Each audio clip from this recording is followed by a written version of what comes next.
నమస్తే పద్మ గారు అండ్ రవి గారు, ఎలా ఉన్నారు? తోడు నీడ ఫౌండేషన్ త్రూ కలిశారు, ఎలా ఉంది మీ జీవితం? ఇప్పుడు వరకు అయితే హ్యాపీగా ఉన్నామండి. ఓకే రవి గారు, ఇప్పుడు మీ పిల్లలు అందరూ కలవడము, పెళ్లి చేయడము, చాలా వైభవంగా మిమ్మల్ని స్వీకరించడం అనేది నిజంగా చాలా గొప్ప విషయం. ఎందుకంటే మీ పెంపకమే మీ పిల్లలు అలా ఉన్నారని కనిపిస్తుంది. సో ఇప్పుడు మీరు అంటే మీ పిల్లలు మిమ్మల్ని ఎలా పిలుస్తారు? అమ్మ అమ్మని పిలుస్తాడు మా బాబు. పెద్ద బాబు అయితే అమ్మనే పిలుస్తాడు. మీకు ఎంతమంది పిల్లలు సార్? నాకు ముగ్గురు పిల్లలు. ముగ్గురు పిల్లలు అయితే ఒక బాబు బీటెక్ చేసి చనిపోయాడు. అచ్చా, ఓకే. ఇద్దరు ఉన్నారు, ఒక పాప ఉంది, బాబు ఉన్నాడు. పెద్ద బాబుకి ముగ్గురు పిల్లలు, పాపకేమో నలుగురు పిల్లలు, ఇద్దరు ట్విన్స్ ఉన్నారు, ఇద్దరు ఆడపిల్లలు ఉన్నారు, ఇద్దరు మగ పిల్లలు, ఇద్దరు ఆడపిల్లలు ఉన్నారు. బాగుంటారు, అందరు బాగుంటారు. నాకు ఒక పాప అండి. ఒక పాప అంటే మీ పాప యాక్సెప్ట్ చేస్తున్నారా? అందరితో పిల్లలతో మింగిల్ అవుతుంది, చాలా హ్యాపీగా ఉంటుంది. మా పిల్లలతో అందరితో బాగుంటారు, పాప కూడా కలిసిపోయింది, బాగుంటుంది. అంటే అమ్మా ఇప్పుడు మీ పాప కాబట్టి పెళ్లి కాలేదు, అవునా? సార్ వాళ్ళంటే పెళ్ళిళ్ళు, పిల్లలు, మనవరాళ్ళు, అదొక కుటుంబం అలా ఉంది. మీ పాప మీరు మాత్రమే. ఇప్పుడు ఇక్కడికి వచ్చేసరికి పాపకి పెళ్లి చేయడము, ఫర్దర్గా స్టడీ కానీ ఏదైనా ఉంటుంది, అది ఎలా తీసుకుంటున్నారంటే మీ ఇద్దరు మ్యూచువల్ అండర్స్టాండింగ్ ఎలా ఉంది ఆ విషయంలో? ఫైనాన్షియల్గా ఉంటుంది, ఏ గొడవ ఉన్నా ఫైనాన్షియల్ దగ్గరకు వచ్చేసరికి అవుతుంది, అది ఎలా చూడబోతున్నారు ముందు ముందు? బాగా చేస్తాడని, ఫైనాన్షియల్గా అంతా తనే తీసుకుంటాడని. సార్ మీరు చెప్పండి. నేను పాప బాధ్యత పూర్తిగా తీసుకుంటానండి. పాప బాధ్యత నాదే. ఇప్పుడు 9th క్లాస్ చదువుతుంది, మంచి చదువులు చదివించాలి, మంచి ర్యాంక్ హోల్డర్ అవ్వాలి, మంచి జాబ్కి వెళ్ళాలన్నది నా కోరిక అండి. మా పాపను మాత్రం ఆ స్థాయికి తీసుకెళ్తాను. ఎందుకంటే నా కొడుకు బీటెక్ చేసిన కొడుకు చనిపోయాడు, పెద్ద బాబు కూడా పెద్ద చదువుకోవాలి. ఈ పాపనన్నా మంచి ఎడ్యుకేషన్కి తీసుకెళ్దామని నా ఆలోచన. అసలు తోడు నీడ ఎలా వచ్చారు మీరు, అంటే ఏ విధంగా చూశారు? నేను ఇక్కడ యూట్యూబ్లో చూశాను. నేను రాజేశ్వరి మేడం గారిది యూట్యూబ్లో చూసి ఒకసారి కాల్ చేశాను. కాల్ చేస్తే ఇట్లా జనవరిలో ఉందని చెప్పారు. జనవరిలో ఉందంటే జనవరిలో రావడానికి నాకు కుదరలా. మళ్ళీ తర్వాత కాల్ చేస్తే ఏప్రిల్లో ఉంటుందండి, ఏప్రిల్లో రండి అన్నారు. ఏప్రిల్ 2nd పెట్టారు. ఏప్రిల్ 2nd వచ్చాను నేను. ఇక్కడ నేను మాది గుంటూరు అయితే నేను ఇక్కడ వికారాబాద్ దగ్గర పరిగేని రాకంచర్ల అనే ఊర్లో ఉంటాను. అక్కడ వర్క్ చేస్తాను, కాటన్ వర్క్ చేస్తాను నేను. ఇంకా అక్కడ నుంచి ఈ ఏప్రిల్ 2nd ఈ ప్రోగ్రామ్కి వచ్చారు. ఫస్ట్ టైం వచ్చాను, మేడం గారు ప్రోగ్రామ్కి వచ్చాను. చాలామంది వచ్చారు, నాతో పాటు చాలామంది వచ్చారు, లేడీస్ కూడా చాలామంది వచ్చారు. అక్కడ టోకెన్ల ప్రకారం టోకెన్ నంబర్లు ఇచ్చారు. నా టోకెన్ నంబర్ 29 వచ్చింది, పద్మాదేమో 30 వచ్చింది. పక్క పక్కనే మాకు దేవుడు అక్కడే రాసి పెట్టాడు. అలా మేమిద్దరం ఒకళ్ళు కమ్యూనిటీ కూడా ఒకటే అయింది మా ఇద్దరిది. అందువల్ల మేమిద్దరం దగ్గర అవ్వగలిగాం. నేనైతే సంవత్సరం నుంచి తిరుగుతున్నాను. మీరు సంవత్సరం నుంచి తిరుగుతున్నారు? నేను ఫస్ట్ టైమే వచ్చా. నేను ఫస్ట్ టైం వచ్చాను. 2 నెలలకు ఒకసారి అవుతుంది మీటింగ్. 2 నెలలకు ఒకసారి మీటింగ్ జరుగుతుంది. సో సంవత్సరం నుంచి మీరు మీటింగ్లు అటెండ్ అవుతున్నారు, బట్ మీకు ఎవరు కూడా దగ్గర అవ్వలేదు. అంటే ఏం రీజన్ చెప్పేవాళ్ళమ్మా? ఏజ్ ఎక్కువ అయ్యేవాళ్ళు, జెంట్స్ ఎక్కువ, ఏజ్ పర్సన్స్ వచ్చేవాళ్ళు. ఓకే, అంటే ఇప్పుడు సపోజ్ మీరు 50 ఉన్నారు. 50 ఉన్నాం. 50 అంటే సుమారు 60, 70 అట్లా ఉండేవాళ్ళు. అట్లా సెట్ అయ్యేది కాదు. Okay okay. నేనేమో 60 లోపలే చేసుకోవాలని అని చెప్పేదాన్ని, స్టేజ్ మీద చెప్పేదాన్ని. ఓకే, ప్రిఫరబుల్ అని. అంటే ఇప్పుడు మిమ్మల్ని యాక్సెప్ట్ చేసి, ఇప్పుడు మీకు పాప ఉంది, నాకు మీరు ఓకే, మీ పిల్లలు వద్దు అని అలాంటి వాళ్ళు ఎవరన్నా చెప్పారా? చెప్పారు. పిల్లల బాధ్యత తీసుకోలేము, డబ్బు ఉన్న వాళ్ళే చెప్పారు. అదే, అంటే మీకు తోడుగా మీరు ఉండాలి కానీ మీ పిల్లలు వద్దు. సార్ మీకు అలా ఏమీ లేదు, డైరెక్ట్గా పద్మా గారే మీ జీవితంలోకి వచ్చేసారు. ఇప్పుడు నా మిస్సెస్ చనిపోయి కూడా 4 సంవత్సరాలు వెళ్ళి 5వ సంవత్సరం నడుస్తుంది. మా మిస్సెస్ పేరు కూడా పద్మనే, మా మిస్సెస్ పేరు కూడా పద్మనే, ఈ అమ్మాయి పేరు కూడా పద్మైంది. దేవుడు మమ్మల్ని అట్లా మెరికల్ అనమాట, వండరు. పక్క పక్కనే టోకెన్ నంబర్లు రావటం, పక్క పేరు కూడా కలవటం, నేను ఫస్ట్ టైం రావటం, ఆమె తిరిగి ఆ ప్రోగ్రామ్ రావటం. ఈ రాజేశ్వరి మేడం గారి పుణ్యమాని, తోడు నీడ పుణ్యమాని ఒకటయ్యాం. నేను 5 సంవత్సరాలు వెయిట్ చేశాను. నేను ఒంటరి జీవితమే 5 సంవత్సరాలు బరాయించాను, పిల్లలతో బాధపడ్డాను, చేశాను. పిల్లలకు కూడా చెప్పాను, నాకు తోడు అనేది కావాలయ్యా, ఒక్కడిని ఉండలేకపోతున్నానంటే పిల్లలు కూడా యాక్సెప్ట్ చేశారు. సరే వెళ్ళు నాన్న ప్రోగ్రామ్కి వెళ్ళి ఎవరన్నా మంచోళ్ళు దొరికితే చేసుకోను అని చెప్పారు. వచ్చాను, చూశాను, చేసుకున్నాను. మా పిల్లల సమక్షంలోనే ఈ తెనాల్లో, గుంటూరు తెనాల్లో మ్యారేజ్ చేసుకున్నాం. అప్పటి నుంచి బాగుంటున్నాం, ఇద్దరం బాగుంటున్నాం, హ్యాపీగా ఉంటున్నాం, సంతోషంగా ఉంటున్నాం. ఎప్పుడు మీ మ్యారేజ్ అయింది? డేట్ డే మే 14th. మే 14th. రిసెప్షన్ ఏమో ఇక్కడ స్వాగత్లో చేసాం. ఓకే. రిసెప్షన్ వచ్చేసి ఇక్కడ చేసాం, స్వాగత్ గ్రాండ్. అంటే ఇప్పుడు మీ తరపున మీ అత్తగారు వాళ్ళు కావచ్చు, లేకుంటే ఫ్రెండ్స్ కావచ్చు, లేదంటే మీరు వాళ్ళందరినీ ఇన్వైట్ చేసాం. వాళ్ళు ఎవరు రాలేదు. అంటే యాక్సెప్ట్ చేయలేదు వాళ్ళు చేయలేదు. అంటే అంతే కదా, ఆటోమేటిక్గా వేరే ఫ్యామిలీకి వెళ్ళిపోతుందంటే ఎవరు చూడరు కదా. కానీ అంతేగాని తను సంతోషంగా ఉంటుంది. ఇప్పుడన్నా ఒక ఫ్యామిలీ ఇన్ని రోజులు కష్టపడింది, ఇప్పుడు ఒక సేఫ్ హ్యాండ్ లోకి వెళ్తుంది అన్నది మాత్రం తీసుకోలేకపోయారు. అంటే కష్టం మీది, కష్టం వాళ్ళది కాదు కాబట్టి కష్టం వాళ్ళకి తెలియదు. ఒక్కతే చాలా ఇబ్బంది పడిందండి పాపం. పాపను పెట్టుకొని ఒక 3 సంవత్సరాలు 4 సంవత్సరాలు వాళ్ళ భర్త చనిపోయిన తర్వాత 3 సంవత్సరాలు పిల్లతో చాలా స్ట్రగుల్ అయింది. ఒక్కళ్ళు కూడా సర్కిల్లో ఒక్కళ్ళు కూడా సహకరించిన వాళ్ళు లేరు. పాపం మిర్చుడైతే పాపం ఒక్కతే ఎంతో కష్టపడి పాపం చూసుకుంటా ఫంక్షన్ చేసుకొని అయిన వాళ్ళు కూడా అసలు కూడా ఎవరు కూడా పట్టించుకోవాలి. భగవంతుడు ఆ అమ్మాయి ఉండబట్టి నన్ను జత చేశాడు. నువ్వు ఇల్లు బాబు, ఆ అమ్మాయికి టైం, నువ్వు చూడాల్సిన టైం వచ్చిందని చెప్పి నన్ను గుంటూరులో నుండి తీసుకొచ్చి ఇక్కడ హైదరాబాద్ వెళ్ళబడేశాడు దేవుడు. అట్లా అయింది. అంటే మీ హస్బెండ్ ఎలా చనిపోయారో తెలుసుకో. కరోనాలో అండి, ఫస్ట్ వేవ్ కరోనాలో 20లో పోయారు. First wave 2020. ఓకే. కానీ ఆ కరోనా అనేది చాలా మహమ్మారి. నిజం చెప్పాలంటే అంతమంది ప్రాణాలు తీసుకెళ్ళిపోయి. ఆ తర్వాత మరి మీ పాప ఇప్పుడు ఫాదర్ ఈయన అనే రోల్లో ఉన్నారు కదా, ఆయన ఫాదర్ గా వచ్చారు అన్నప్పుడు తను ఎలా యాక్సెప్ట్ చేయగలిగింది? అంటే ఏమన్నా ఫీల్ అయిందా? కాము, కొంచెం తొందరగా కలవలేదు, పర్వాలే. ఎందుకంటే ఇక్కడే మనం అంటున్నాం చూడండి, మగపిల్లలు అనేసరికి యాక్సెప్ట్ చేసేస్తారు. మనలోనే ఉంది తేడా, ఎక్కడో కాదు. ఎవరో మారాలి అనుకోవడం కంటే ఆడపిల్ల ఒప్పుకుందా అనే క్వశ్చన్ వస్తుంది, మగపిల్లలకి ఒప్పేసుకుంటారు అనేది వచ్చింది. చూసారా, కష్టాలు తెలుసు కదా మా అమ్మాయికి. సినిమాకి వెళ్ళాలన్నా మా ఇద్దరం వెళ్ళలేము, అట్లా ఊరు వెళ్ళాలన్నా వెళ్ళలేము, తెలుసు కాబట్టి మౌనం అండి. మా పాప మౌనంగా ఉంటది.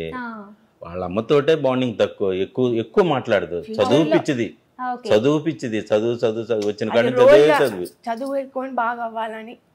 అమ్మాయికి అదే నాతో పిలిస్తే మాట్లాడుతుంది, లేకపోతే తన పనిలో తను ఉంటది. బాగుంటది, నాతో కూడా బాగుంటది. నేను స్కూల్ తీసుకెళ్తా, స్కూల్ నుంచి తీసుకొస్తా, క్యారేజ్ ఇచ్చేస్తుంటా, బాగుంటది. నాతో బాగానే మాట్లాడుతూ ఉంటది, బాగానే ఉంటది, ఇబ్బంది ఏం లేదు. కానీ ఎప్పుడు మరి ఆస్తుల గురించి కానీ మీ పిల్లల్లో ఆస్తులు అవి అట్లే అది ఏమీ రాలేదు. అయితే నాకంటే ఆస్తులు ఏమి లేవండి. నాకు ఉన్నాయన్నీ కూడా మా బాబు క్యాన్సర్ వస్తే ఒక 50 లక్షలు 60 లక్షల దాకా బాబు ఖర్చు పెట్టి అన్ని ఉన్నాయన్నీ వాడికి ఒక 5 సంవత్సరాలు ఈ బయట ప్రపంచం తెలియకుండా వాడి కోసం 5 సంవత్సరాలు బతికాను. 5 సంవత్సరాలు పోరాడాం వాడితో పాటుగా. వాడు ఎట్లా పోరాడాడో నేను కూడా అట్లాగే పోరాడాను. చాలా వరకు ఆస్తులన్నీ పోయినాయి. అందువల్ల నా దగ్గర ఫస్ట్లో మ్యారేజ్ మాకు అనుకున్నప్పుడే నేను చెప్పాను, నేను పద్మ నా దగ్గర అయితే రూపాయి పైసలు లేవు నా దగ్గర, నేనైతే నిల్ బ్యాలెన్సే, నేను ఇట్లా కట్టుబట్టలతోనే నీ దగ్గరికి వస్తాను, నీకు మనస్ఫూర్తిగా రావాలనుకుంటే మనం చేసుకుందాం పద్మ, మళ్ళీ తర్వాత ఇబ్బంది లేకుండా ఉంటదని చెప్పి నేను ఉన్నది ఉన్నట్టు ఫ్యాక్ట్గా చెప్పాను నేను. సరే నీ దగ్గర డబ్బులు లేకపోయినా పర్వాలేదు, నా దగ్గర డబ్బులు ఉన్నాయిలే, మన ఇద్దరం కలిసి ప్రస్తుతానికి నా దగ్గర ఉన్నాయి, డబ్బులు ఉన్నాయి, దాంతో బతికేద్దాంలే, తర్వాత నిదానంగా సంపాదించుకుందామని చెప్పి అట్లా మాట్లాడుకొని ఒకళ్ళకొకళ్ళు అండర్స్టాండింగ్ చేసుకొని తర్వాత మ్యారేజ్కి వెళ్ళాం. ఒక నెలన్నర 2 నెలలు మాట్లాడుకున్న తర్వాత అప్పుడు మ్యారేజ్కి వెళ్ళి మా పిల్లల మా కుటుంబ సభ్యుల మధ్యన సమక్షంలో మ్యారేజ్ చేసుకున్నాం. బాగున్నాం ఇప్పుడు వరకు. బాగా చూసుకుంటుందండి, ఇబ్బంది ఏం లేదు. నన్ను మాత్రం బాగా చూసుకుంటుంది. మీరు ఏదైతే మీ పద్మ గారిని కోల్పోయారో అదే ప్లేస్ లో పద్మ వచ్చింది. అంతే. నైస్ అండి. మరి మిమ్మల్ని ఎలా చూసుకుంటున్నారు పద్మ గారు? సార్ అదే 2 నెలలు మాట్లాడుకున్నాం కదండి, ఆ పేరులోనే ఆయన ప్రేమలోనే ఆ పేరులోనే వాళ్ళ ఆవిడ పేరు కూడా పద్మనే కదా, ఆ పేరులోనే మంచిగా ఆడు అని అర్థమైంది.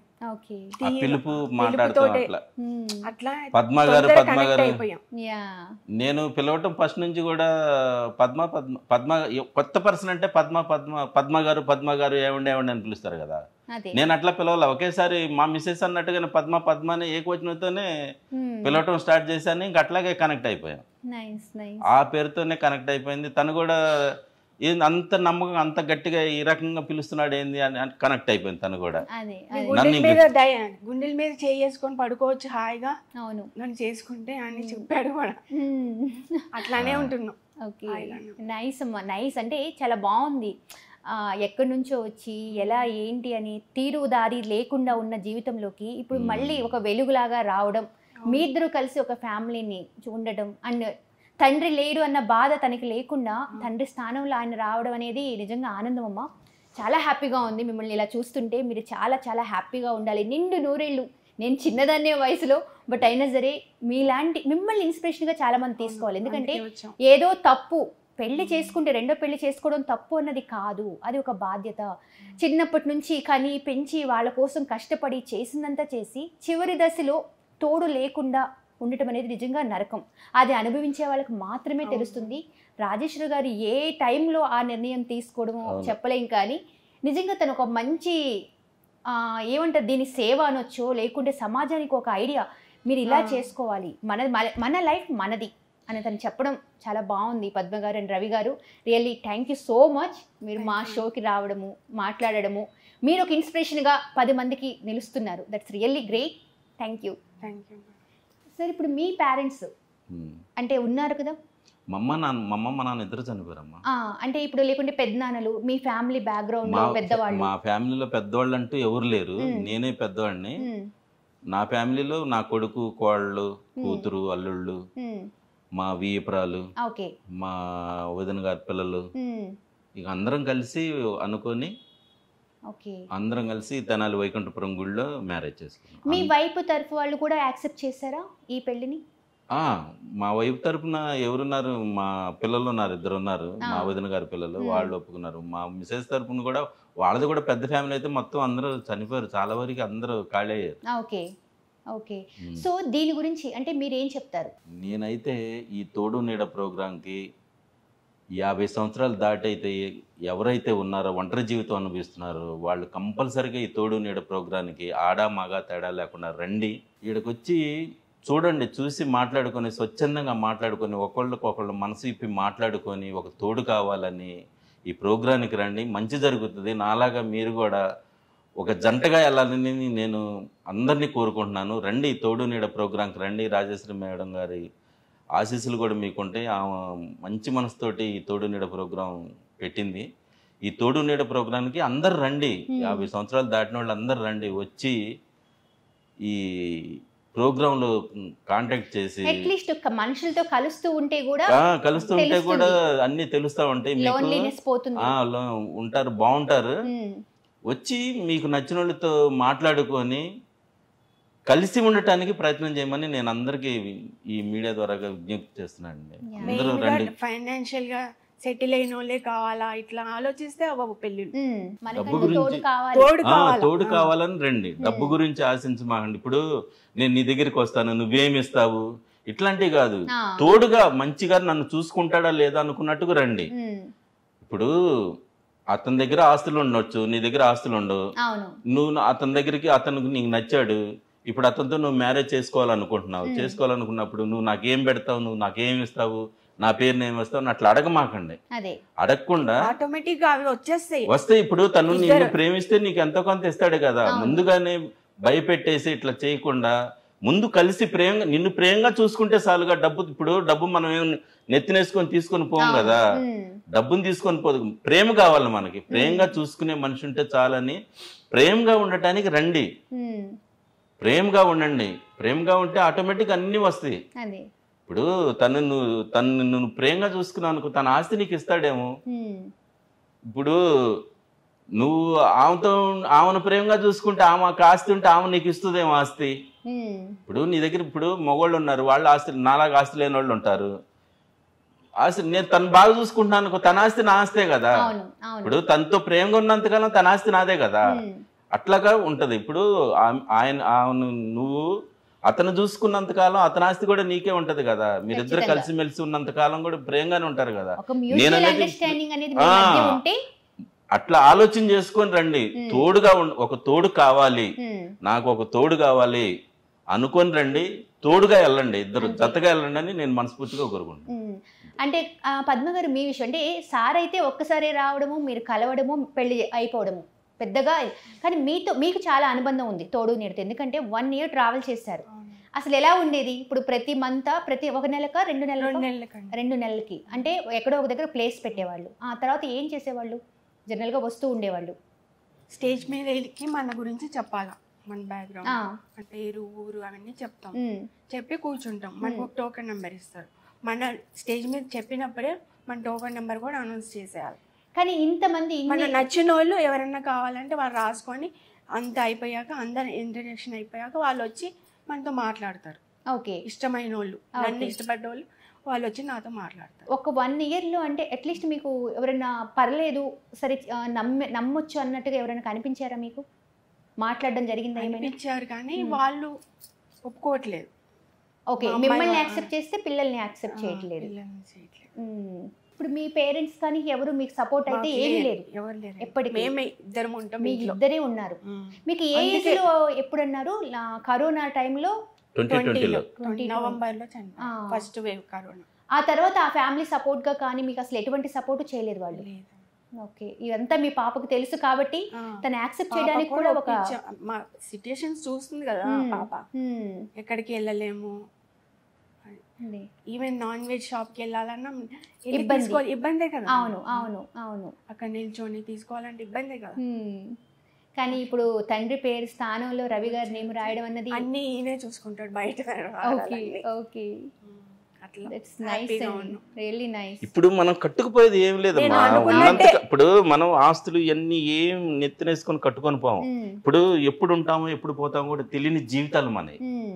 గ్యారెంటీ ఇప్పుడు మనం ఇన్ని సంవత్సరాలు బతుకుతామని బాండ్ ఏమన్నా గ్యారెంటీ ఉంటే దాని ప్రకారం ప్లాన్ చేసుకొని బతకవచ్చు.